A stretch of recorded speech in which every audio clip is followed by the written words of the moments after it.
Hey!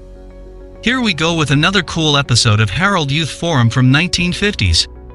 Selected young girls and boys all around the world gathered and discussed about the world we want topic. They got very bright ideas and watch by yourself.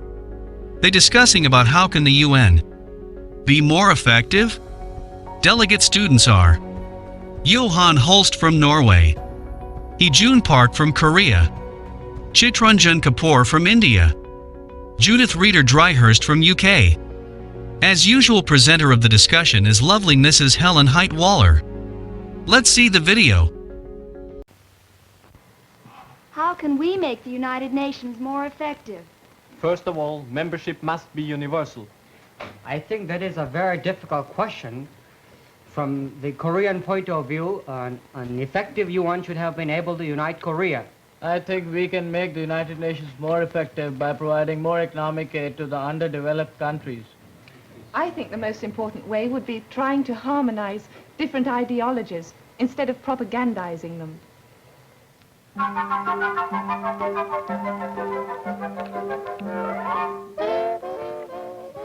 This is the world we want.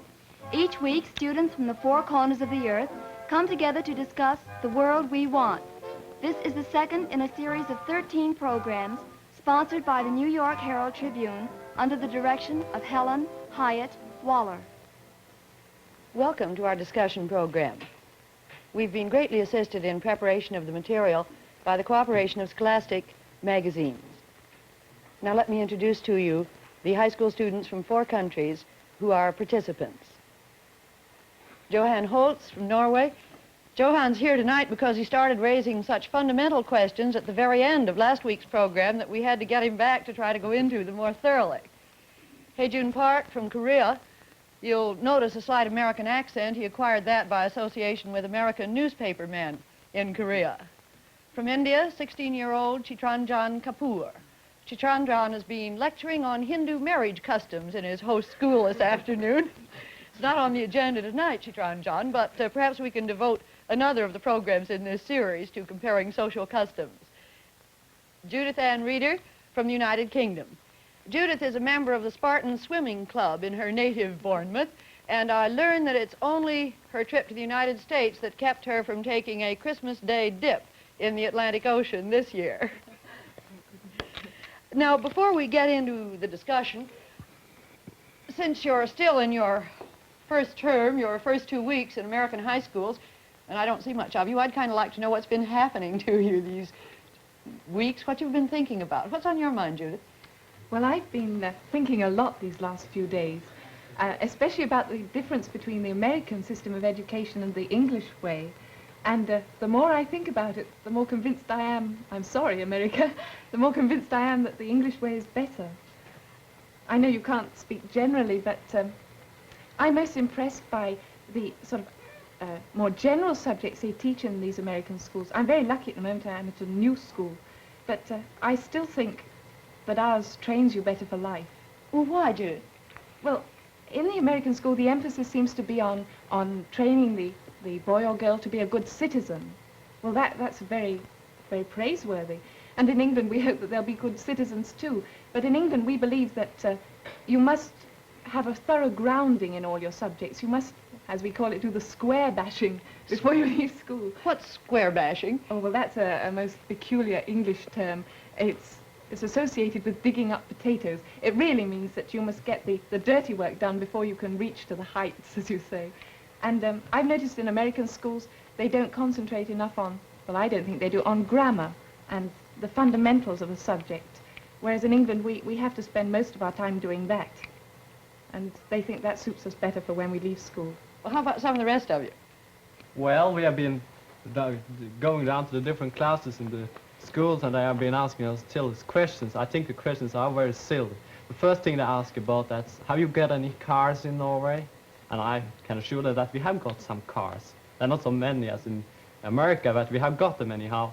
And then the next question, it's for all the classes, the second question is always juvenile delinquency. How about that thing in Norway? And I can say, well, it's not a problem to the same extent as the United States. As far as I've seen it, I haven't seen it actually when I haven't been here, but I saw it on the picture Blackwood Jungle. What was the picture? Blackboard jungle. Blackboard jungle. Yeah, it has been shown in the most European countries and make a lot of impression, I think. How about some of the rest of you? I am attending the Massapequa High School. Well, out there, they have got a new building. It was just made in last September. And I think it's a very luxurious one compared to our Indian ones. They got a very big thing. It's about at least 3 or 4 times the size of our Indian ones. And well, inside the classes I've been moving quite a lot and I spoke quite a lot about India. But I found out one thing in the classes, that there's a very informal atmosphere inside the classroom. You can't find out who the teacher is. Actually, they all behave in the same way, the teacher as well as the student. They're talking to each other as if they were both studying or if they were both teaching. And I think they certainly overdo it. I mean, by Indian standards, we would say they misbehave. Though I shouldn't say that out here. For example, only yesterday I was attending a class. So out there, one of the boys, he started calling the teacher, "Hey, Mr. Hoyt." So that's like calling a servant back in India. You wouldn't do that in India. Oh no, in India we never take the names of our teachers. If we do that, most probably get a beating. I still remember about 4 years back, I went into classroom and my teacher was Mr. Pandey, certain Mr. Pandey. And I went in and said, "Good morning, Mr. Pandey." And it was the first time I had ever taken his name in front of him. And he brought out a cane and gave me such a severe caning that I can never forget that caning. But out here it seems to be a normal thing. But I don't think you'll see very many people being caned here. yeah, it's not so common out there, but they regard it as sort of fundamental thing that we shouldn't take the teacher's name. How about you, Hee Joon? Well, I attend Freeport High School in Long Island. I attended my first class and from Tuesday. And the first thing I was shocked from how the students act and how they carry their books. I mean, they used to carry their books with armful books within, and every 45 minutes they change classes, and I don't understand what do you do with books if you don't carry them? we used to have a book. We have a Korean high school students carry books in their bags, but American high school students, they carry a book in arm. I've noticed that too. And in Korea, teachers move around, but students stay in a class. Even in From- colleges and high schools. In high schools, yes. So they do in Norway. Also, I found that American high school students have a current events class, which I like them very much. And they learned about most of the current events, and they had a current event test in history class. Hee Joon, let me ask you, since you're also an Asian, where formality is, or people are perhaps more polite, were you as shocked as Chitranjan was at the way students behave to their teachers? Also, I was shocked because the teachers act very informally to their teachers. Any Asian would be. In Korea, when we speak to teachers, we stand and we very politely report. We speak to our teachers, but American students stand and may I act? Yes, go ahead. What do they look like to you? And they act like this. They put their hands in the pocket and they move around. Well, maybe you'll be a good influence, Hee Joon, in I your was very school. shocked. But there are good things also. For example, I liked the lunch very much, which was for only 40 cents. I think it's very cheap. If they had the same thing in India, it would be very good. Did you have to pay for it? I didn't have to, but all the others had to, and I think it was a very cheap one. Yeah. Yesterday I had a lecture for 45 minutes in history class, and they asked me, do you know about rock and roll? Can you answer that? What is rock and And the roll? Lindy, they're So all- I do not know, but I know it's a kind of dancing to jazz music. As a matter of fact, one of the students, the South African representative, the first thing he got when he come over here after having stayed there a few days was a crew cut.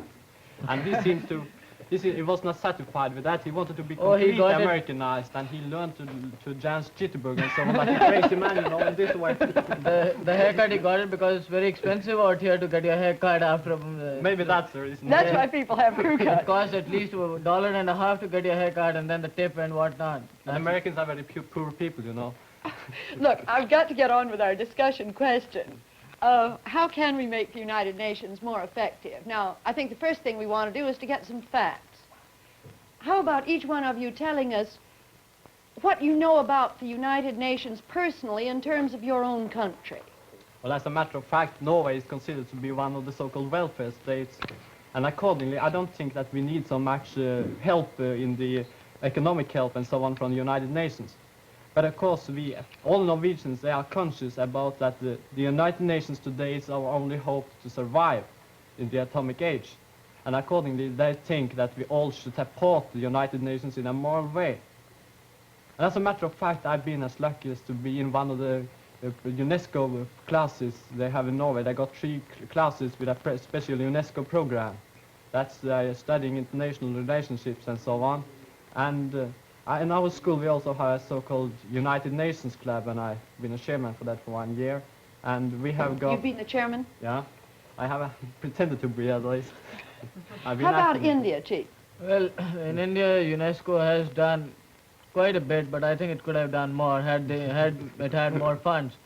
See, we in India, they gave us $550,000 worth of publications, equipment, and films, and that was under the UNESCO gift coupon scheme. You know, the advantage of that scheme is that the recipients of those coupons, they don't have to pay dollars in hard currency areas. Do you get these UNESCO pamphlets too in Norway? Yeah, we get them to an extent that we don't wish to. I see it in this way, that the UNESCO, they must have a kind of a paper mill, not able to stop spewing out those folders and paper things, you know. What do you mean by spewing out? They're spewing it out, they can't stop it. They're sending them up to us in heaps.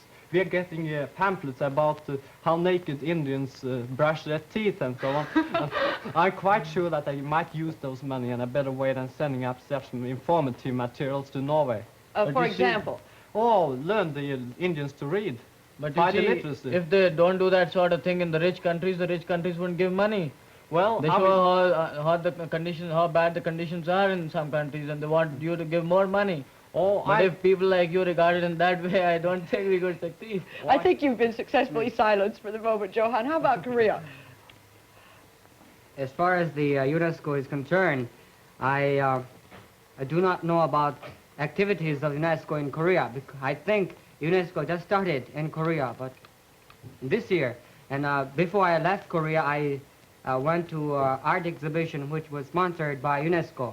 But what do people in Korea know about the United Nations? How do they view it? Korean people know about UN well because the United Nations forces fight against communists during Korean War for 3 years. And generally, Korean people are thankful for the United Nations. I mean, what United Nations have been doing. And they usually celebrate United Nations Day colorfully. What about England, Judy? Well, we're rather in a similar position to Norway. I think we, except that we don't take the same attitude. Yeah, that's so good. We perhaps don't need the help of the Economic and Social Council as India does, obviously. But it's very interesting. We have in England what is known as the Council for the Education in World Citizenship, a rather long name known shortly as the CEWC. And it does a lot of work in the schools there. And it has clubs, rather as I believe Johan has in his schools. And we're very lucky in my school, as a matter of fact. This last summer, we were very privileged to have a conference where we discussed foreign affairs and matters like that. And its whole purpose is trying to get the younger generation of England to realize the importance of the individual in the United Nations. And that is actually how I came over to America. The competition was held by the CEWC. And this last Christmas in England, in London, they had what are known as the Christmas conferences, where thousands of school children gather and discuss political events. And it's very interesting and very stimulating, and I think it does You see, we work in that way. We don't receive help from United Nations. We try and take an active part. So do we. Yes, I know. We don't want all the informative materials. We don't consider it to be informative about knowing that Indians brushes their teeth without any clothes on. I beg to differ. Let's go on to the questions, the fundamental questions you raised in your original answers to try to find out what some of the major problems are that the UN is facing today. Yeah, I think that we can say, as I said it last time also, that it's something quite new about the United Nations today. They are trying to remove the causes of war. They have inquired into the causes and found out that the war, it is not only a result of differences in ideologies and so on. It's because of the misery of the people. And therefore we have to give the underdeveloped areas, such as India and so on, the help and aid and in the economic, educational and so on, in that field. And I think that's some of the important thing about United Nations and the sub-agencies that are trying to fight against those evils. You're agreeing with Cheat then that a major problem that the UN has to face now is the matter of economic aid. Would you say that's more important than universal membership I think that it's you the most mentioned? important problem the United Nations is facing today at all. Is there any disagreement on this? Yes, well, half and half. I think that the United Nations has got to do something more fundamental than that. I agree that that work is vital if we're I going think to have that's a peace. fundamental work. Well, I don't Yes, it agree. is. To create Well, a foundation okay. upon which Let's we'll be hear your able to point. create Yes, a but- dynamic peace. Yes, but don't you think that's all going to come to a dead stop unless something is done? You know how difficult it is now. Some countries want China to be admitted to the United Nations and some don't. Well, it's all very well to go on doling out social help. What and about it's you? very You necessary. want China to be admitted or not? Yes, I do. Oh. Definitely. What about don't you? you? Yeah, I want it to be admitted. I said that the most important thing about United Nations today is that there should be a universal membership, and of course also Red China is included in that. Just when you just said about economic aid, I think economic aid is very vital, but to me, as in Korea, Yeah. Korean boy, I think United Nations should be effective in unifying Korea somehow. By force? If we need force, I think that United Nations should use force to unify Korea. Wouldn't that mean the Third World War and the extinction of mankind? You know, there are a lot of atom bombs and all the rest now. Do you think it is that important? Of course, if we start war right now, that means world war. Yeah. But to me, also Koreans hate war. They do not like war. All human Yes, beings nobody are supposed to likes not like it. war. But here's a great task to unite Korea. We cannot live without North, and North Korea cannot live South. They prove they have been living 2 years now, But being divided. yes, it has been divided, but it cannot live permanently. But we have to solve the problems by degrees, haven't you? By degrees. Well, excuse me for interrupting, but I would like to get on, since we've got Chitranjan and you both here, a little more to the question of economic aid and how it can be made more effective.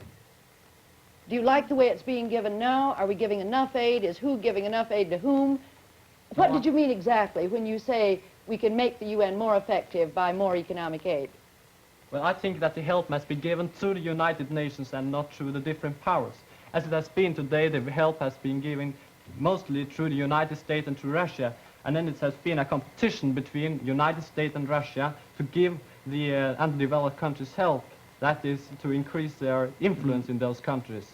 And I think that to decrease the tensions in the world today, all the economic aids should be given to the United Nations. And actually what I think is that whether the aid comes from separately from Russia and America or whether it comes to the United Nations, doesn't matter. But what matters is the amount of that aid, whether that aid will be of benefit to us or not. Of course it matters from whom to give it, because the underdeveloped countries seems to be so afraid about influence and so on. They are suspicious about foreign aid. They must be aware of the fact that today a stranger is not a synonym for an enemy. Oh, and at Judy- least in India they don't think that a stranger is a synonym for enemy. Or there seems to be some places. And that's an interesting point you've raised, don't you think, that now the East and West, Russia and America, are sort of fighting between each other. There's There's an air of competition, yeah. competition. Well, don't you think that's a good It's thing? called- No, I They're don't. all It raises competing. tensions in the world today. Oh, I Oh, disagree. it's a sort of I healthy think it rivalry. eases tension, yes. And now that these underdeveloped countries are in a much better position now. I mean, instead of begging for our profit help. by a competition, but we Yes. must see the world as a whole, and it won't profit by an increase of tensions. Yes, but it's not tension in a war-like atmosphere, Yes, is it now? This is more it is business, tensions. commerce. You see the tensions rising. You see the situation in the Middle East. The help has been given first now by the Western powers, and then suddenly Soviet interrupted, and she offered help, and of course the countries wanted that help, and I took it. But And- Johan, excuse me, I think you're confusing two issues. The Middle East was military aid. Now, if I understand what you have been saying, you're saying that economic competition to aid the underdeveloped areas is a healthy rivalry. Isn't that what your point Yes, was? it is a sort of healthy rivalry because both the sides try to win over the friendship of the people, and they know that one way is of giving economic aid. And while they try the competition and all, we, India and the rest of the Southeast Asian countries who benefit. Because Burma is also getting a bit of aid, and I think after some time, Afghanistan is also getting some aid, and I think after some time, maybe Indonesia or some other countries also get it. They actually all do get aid, but not to the same extent. And the extent is of course, is rising with the competition arising between West and East, but I don't consider this to be of any good. I consider this to be an evil.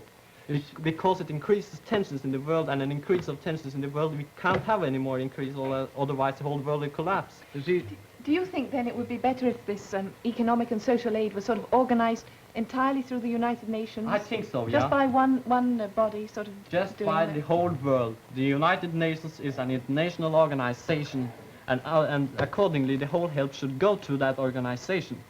Okay. It has been very, I think I don't like the tension that has been to go outside United Nations in solving all the world problems today. They have got the United Nations, and I should make that organization strong enough by letting the things be solved by the United Nations. but do you know something?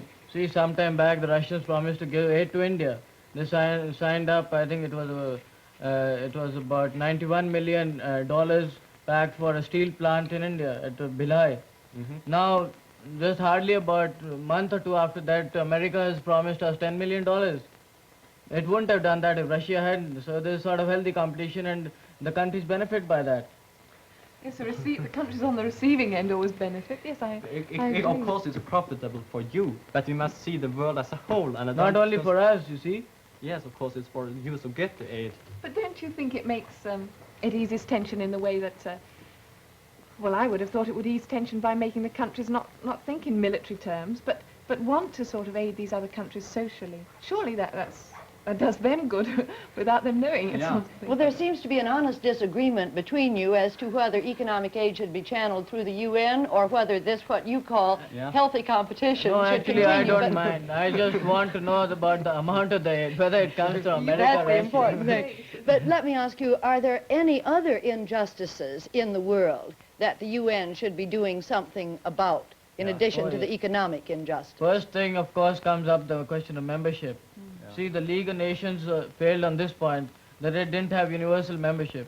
Some countries did not join it, and some were kept out of it. Now, when the United Nations started, at least it started with the idea of universal membership. Now, after some time, the Republic of China, the new Republic of China and the lawful government of China, it was excluded from that. And it has not been recognized by some countries, it's not been represented in the United Nations. That's a very great injustice being done to the people. Actually, it's not a question of whether we like a government or whether we don't like a government. The fact is that it exists, and it has to be recognized like that. And Hey, Joan, you're looking skeptical. I agree with you. Chitranjan, do you mean that the Red China should be admitted to Oh, the yes. United Nations? I think it should be. Why? I told you the reason just now, you see. Because the government in Peking is a de facto government of the Red China today, and we have to consider facts, first of all. Also, I want to ask you a question. Oh, yes, And, do by all means. That's why you are here. Do you think that the North Korea should be admitted to the United Nations? Oh no, I don't no. think it should be until it is united with South Korea and both of them apply together for membership of the United Nations. To me and China, the problem in China and problem in Korea are same thing. Because, of course, but you have to work by degrees. If you once have admitted Red China to the United Nations. I don't understand about degrees. By degrees. By and I by. mean gradually in gradually, yes, yeah. yes. And then if you once have admitted Red China to the United Nations, then it's a possibility that I can sit down and discuss the problems. To me, the aggressive nation, not the the country which does not love peace should not be admitted to the United Nations. How That's the only how to say obligation it does stated not in the- love peace? It does Just a love minute. peace. In 1945, since 1945, the communists tried to conquer the whole mainland of China, and as soon as they finished the conquering, See, the fact is that the government is there. Whether now they got support from Russia. In 1948, But Chiang Kai-shek got support from the United States. yes, they did. See, look, compare Now, the wait, area. Let him Bravo. finish, Chief. Okay. In 1949, the North Koreans got help from Russia, and next year they invaded South Korea. Yes, but don't you think that a lot of this tension, the United Nations has branded Red China, hasn't Yes. it, as an aggressor? Yes. But don't you think Red China considers itself an aggressor simply because it is excluded from, well, not simply because, but partly because it's excluded from the Yeah, United I do Nations? think so. It feels it's got to be on the attack Don't you because think- the whole of the United Nations countries seem to be against it. Yeah, it's been You see, treated when- very badly in the world Yes. by Yeah. the other Judith, countries. excuse me for interrupting. We've only got a couple more minutes. Do you want to say one more word on the point you made at the beginning? Yes, I would like to say one thing. We seem to think that the communists, just because they're communists and they have ideological differences, we seem to think that we just can't agree with them. But I think in order to have peace, we've got to somehow make a compromise. By making a compromise, it doesn't mean that we agree with them or that we suddenly turn communist. But you see, I don't believe the Russian people fundamentally are as communistic as their leaders would like us to believe. I mean, they're not allowed to hold free elections, are they? No. Doesn't that No. point out See, somehow? but that is one of the basic things of of communism. I I know that communism is a totally bad thing. I don't agree with its ideas at all. But you see, it is one of the basic things of communism. Yes, and that's if they have free elections, that means they're going That's why against the communism. communists are totalitarian. Yes, but I don't believe half the people in Russia I don't are think you China. should discuss the communist ideology. I don't think it's on the topic. You have to consider But facts. Judith's point, Yes, I but think, you that see- she made so eloquently at the beginning was that rather than having the UN as a place to propagandize rival ideologies, Yeah. it ought to be some place where one could harmonize them. They've Oh, got yeah. to forget they're communists for the time being. Yeah, I agree with you Yes. completely. Communists or no communists, work for peace or to progress. They're all human beings, you know. I think our time is getting very rapidly to a close. Is there any final thing anybody wants to say? Yeah, I would like to say that today it's only because of the United Nations that we have succeeded in avoiding a third world war. And as long as the United Nations exists as a body, I don't think it has failed. I fully support you. Well, I think that's a very good note to end on. And in trying to look at this question, how can the United Nations be made more effective, I think you've helped us all, both by giving the way in which people in your country regard the UN, what the UN is doing in your countries, and the various solutions you've suggested, among them universality of membership and channeling economic aid through the United Nations. It seems to me that you've given us not only alternatives, but some solutions to the question we asked at the beginning: how can the UN be made more effective? Thank you all, and be back with us again next week. This has been The World We Want, a program featuring students from 33 countries from the four corners of the earth. They are spending 3 months in the United States as delegates to the 10th Harold Tribune Forum for High Schools.